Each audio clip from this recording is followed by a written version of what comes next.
Општина Штип е упорна во настојувањето да обезбеди обврзница, а преку неа и пари за решавање на крупни комунални проблеми. Денеска Советот повторно донесе одлука за задолжување, што де факто значи повторување на постапката од пред неколку месеци.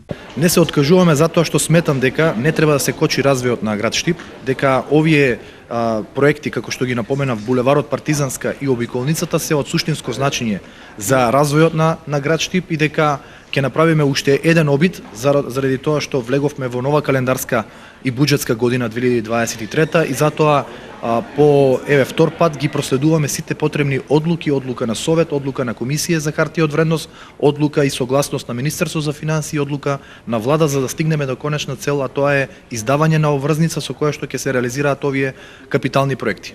Се работи за обврзница од 4 милиони евра, на која владата не и даде подршка, со што и пропаднаа плановите на штипскиот градоначелник Иван Јорданов. Дали сега повторно нема да се случи истото? Јас се надевам дека овој пат нема да има политички пречки, со оглед на тоа што ги исполнуваме сите услови, вратен долг према Министерство за финансии.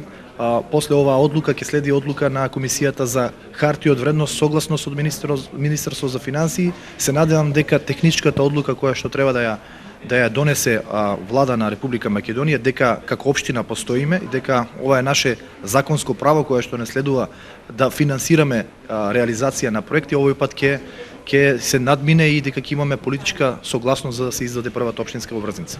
Доколку обврзницата овој пат помине низ филтрите на сите институции, со парите од неа се планира продолжение на булеварот Партизанска, обиколницата, конзолите на Отиња, фотонапонски централи.